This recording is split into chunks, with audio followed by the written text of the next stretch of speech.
আপনি কি জানেন পেঁচা কেন পানি পান করে না? একদিন নবী সুলাইমান আলাইহি ওয়াসাল্লাম জঙ্গলের ভিতর দিয়ে যাচ্ছিলেন। হঠাৎ একটি পেঁচা এসে সালাম দিল। নবী সুলাইমান আলাইহি ওয়াসাল্লাম সালামের জবাব দিয়ে জিজ্ঞেস করলেন, হে পেঁচা, তুমি সবসময় এত নীরব একা একা বসে থাকো কেন? পেঁচা বলল, হে আল্লাহর নবী, মানুষ একা মৃত্যুবরণ করবে, কবরেও একা থাকবে, তাই আমি একাকিত্বে অভ্যস্ত হচ্ছি। নবী সুলাইমান আলাইহি ওয়াসাল্লাম আবার বললেন, তুমি তো কখনো শস্যদানা খাও না কেন? পেঁচা উত্তর দিল, কারণ দানার কারণে আমাদের আদি পিতা আদম আলাইহি ওয়াসাল্লামকে জান্নাত থেকে নামিয়ে দেয়া হয়েছিল। তিনি আবার জিজ্ঞাসা করলেন, তুমি পানি পান করো না কেন? পেঁচা বলল, নূহ আলাইহি ওয়াসাল্লামের সময়কার বন্যায় মানুষকে পানি ডুবিয়ে মেরে ফেলেছিল, তাই আমি পানিকে ভয় করি। সুলাইমান আলাইহি ওয়াসাল্লাম বললেন, তুমি শহরে না থেকে জঙ্গলে থাকো কেন? পেঁচা কেঁদে বলল, যারা একসময় শহরে ছিল তারা আজ কবরের নিচে, তাই আমি নির্জন বনে থাকি।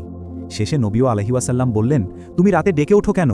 পেঁচা উত্তর দিল, দিনে মানুষ জুলুম করে, অন্যায় করে, তাই আমি রাতে বলি, হে মানুষ, জেগে ওঠো, আখিরাতের প্রস্তুতি নাও।